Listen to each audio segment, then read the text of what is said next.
movement, initiation, and the one. Movement is not only the body crossing a room. Movement is thought stirring before it becomes speech. It is hunger pulling the body forward. It is pressure seeking release. It is digestion turning one thing into another. It is blood, breath, nerve, memory, fear, desire, light, gas, electricity, magnetism, and every hidden current moving through the world. Even when a man is unconscious, the body does not simply stop. The witness may disappear from itself for a moment, but the blood continues, the breath continues, the brain continues its hidden activity, and the whole inward machinery keeps turning. So the mystery is not that movement stops. The mystery is that awareness can be cut off from the movement that is still happening. There are many ways to be moved. A man can be moved in thought, in feeling, in body, in appetite, in memory, in fear, in love, in pain, in longing, in pressure, in need. Everything inside the body is moving, and everything inside that movement is moving again.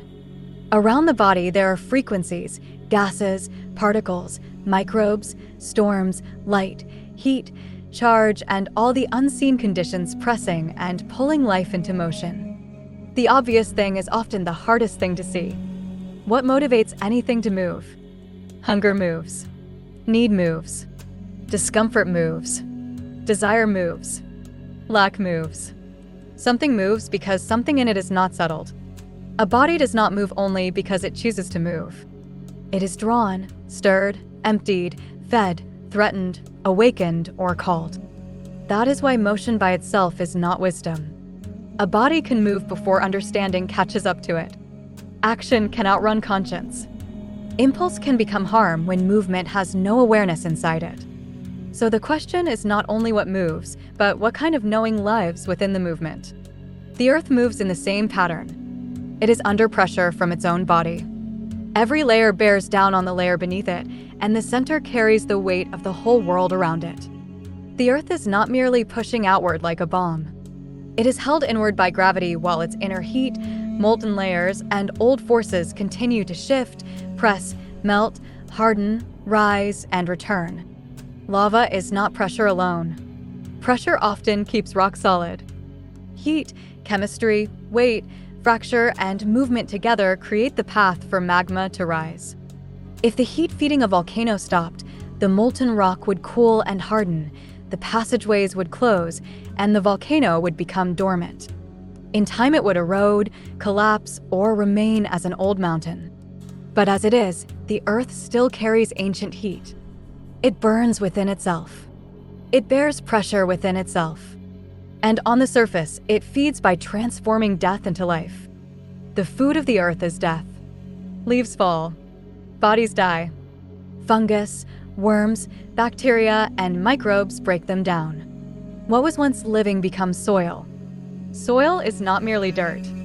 Soil is old life changed into ground. If nothing ever died, the surface of the earth would choke. Nothing would return. Nutrients would remain trapped inside forms that never gave themselves back. The whole cycle would jam. Death is not only an ending here. It is part of how Earth breathes, eats, renews, and continues. This is why the stomach symbol matters. Earth is a place of digestion. Life is broken down here. Bodies are returned here. Experience is chewed, swallowed, dissolved, and made into something else. The body eats, the mind eats experience, the earth eats its dead, and the world moves forward by transforming what has passed away. The same symbol expands into the universe as body. The whole universe can be understood as Earth in a symbolic sense. Not as a flat claim that space is literally only the ground beneath us, but as a living symbolic body. The planets, their names, their number, their order, their timing, and the way they are spoken all function like powers within that body. Like the chakra system, the planets can be seen as stations, organs, forces, lights, and movements. They are not merely rocks somewhere else. Symbolically, they are named powers within the whole. And we reside within that body in the region of digestion. The stomach is hunger, transformation, pressure, breakdown, and renewal. It turns matter into motion.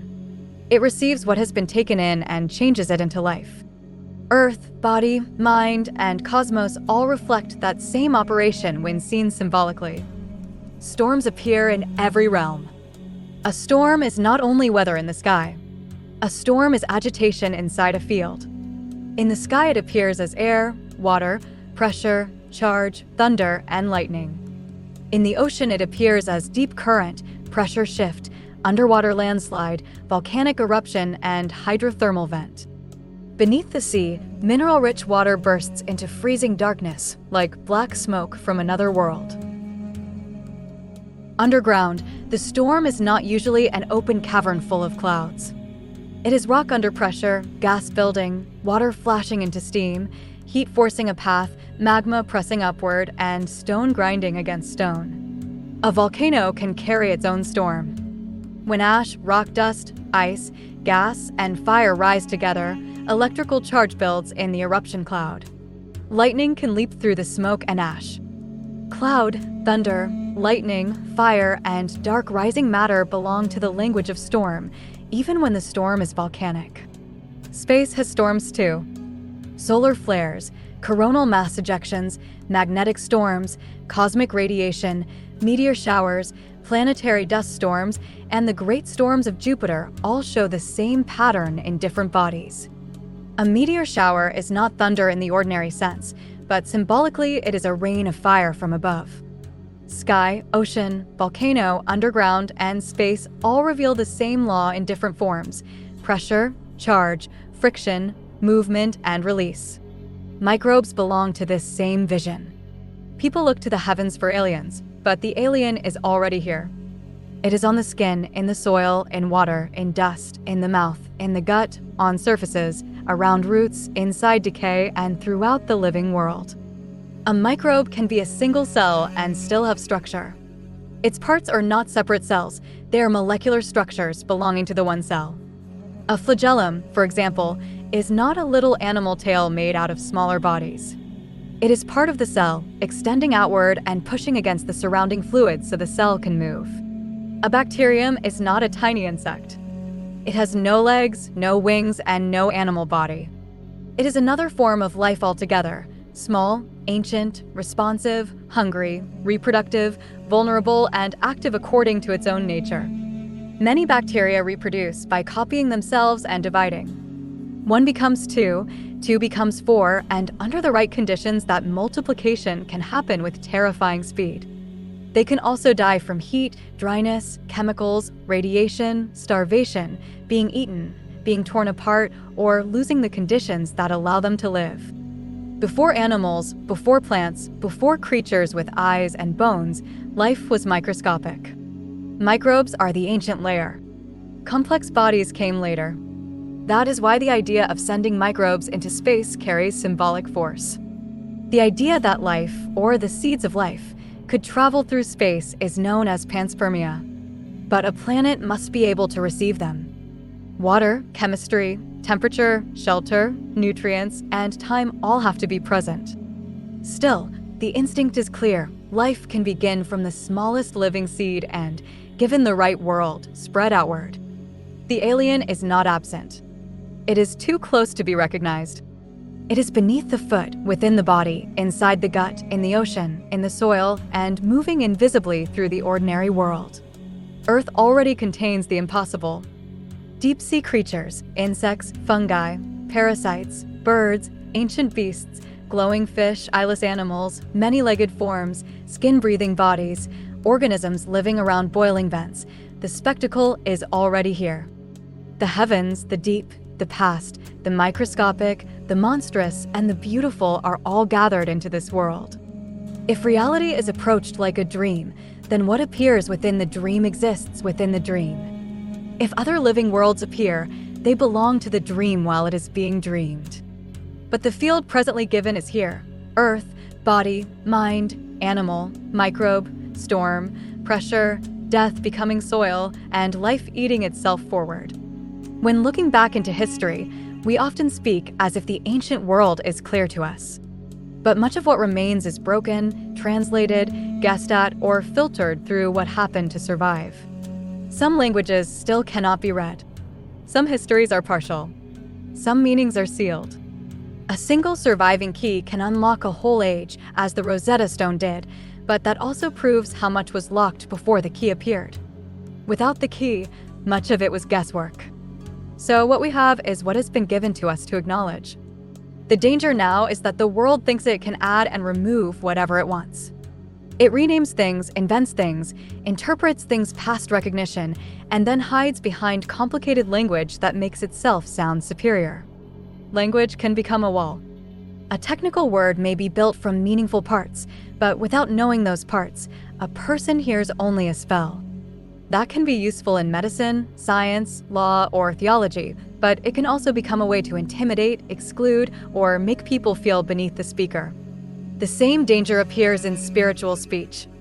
Someone may speak of soul without humbling themselves before what the word carries. Then they begin saying who is one and who does not, as if soul were a little object inside the body that could be counted, weighed, or pointed to. Soul is symbolic language. It speaks of inwardness, center, breath, animation, depth, relation to the eternal, and relation to the living whole. The idea that some people have no soul becomes dangerous when it is turned into a literal category of human beings. Then the symbol rots into permission to see another person as background material. The wiser form keeps the paradox alive. From inside one awareness, the self feels like the center, and others may appear as figures moving through the field. But from inside another person, that person is the center, and the first self becomes the figure passing through theirs. Yes, and no turn into each other. The one who sees is the center. The one being seen is also the center. Each appears real from within, and each appears partial from without. The symbol cannot be frozen into a ranking system without becoming false to its own depth. There are aspects beyond this reality that the mind cannot fathom. Not merely things hidden behind the visible world, but aspects beyond imagination itself. The mind is not made with the capacity to contain them directly. Yet still, we know. Not by defining it into a box. Not by pointing and saying the thing has been captured. We know by what is: body, sense, breath, thought, death, return, light, darkness, time, presence, and the impossible fact that anything appears at all. It is not as it seems, and yet it is exactly what is appearing. That is the paradox. It is divine. It is miracle. It is the most magnificent thing, and the only thing that could ever be magnificent. But speech cannot hold it directly. The symbol can be mistaken for the thing. The finger gets in the way of the moon. So the wiser movement is to gesture, circle, speak carefully, and let the symbol breathe. The divine is not an extra object added onto reality. It is the fact that reality is it all. This also shows the limit of imagination. Not merely what a person has been taught to think, but what a person has been made able to think. A computer can only process according to its design. More information may be added, and the pattern of its output may change, but it still operates within the structure of what it is. So it is with embodied mind. Imagination is not floating in total freedom. It works through the form, capacity, and nature of the one imagining. The mind can receive more, learn more, and open further, but it still moves according to how it was made to move. Imagination is a limit, and imagination itself has a limit. Each creature sees according to the eyes it has been given. Each mind reaches according to its own capacity. Each form knows the world through the mode of its own making. This leads back to now. Now seems small because it appears as a passing instant. But every then was once now, and every future can only arrive as now. So now is not simply a point inside time. Now is where time appears. Time appears through movement. Thought, body, light, electricity, magnetism, pressure, desire, decay, life, all of them move, and through their movement the world appears to unfold. The world is not sitting still inside time. The world is movement giving the appearance of time. Beneath that movement is pulse, rhythm, current, charge, breath, return. This life can be understood as initiation. It can also be called graduation, but not in the small sense of finishing a course. Graduation here means passing through density, gaining wisdom, becoming more aware and awakening to what this life is while still inside it. A lifetime is pressure, hunger, loss, love, confusion, death, desire, error, memory, movement. Everything rubs against the soul until something in it begins to see. To return here again is to be put back into density, back into digestion, back into the belly of the beast, back into the place where experience breaks life down so something wiser may rise through it. That is initiation. Alchemy calls it transformation. Christian language calls it returning to the Father. Mystical language calls it awakening. The stomach symbol calls it digestion through life. The armor symbol calls it the whole being becoming prepared, strengthened, and aligned. These are not separate truths competing for ownership. They are different symbolic languages describing the same movement. Life is an alchemical return. The soul passes through density, is broken down and remade through experience, and becomes wiser, more awake, and more fully turned toward the One. The full armor of God is put on slowly. Heart, mind, soul, and strength are not separate ornaments. They are the whole being coming into alignment. To love thy God with all of them is the full return of the self. Personal experience does not mean separate experience. Each life is lived personally, yet the movement is shared. For the One, by the One, from the One, within the One, of the One.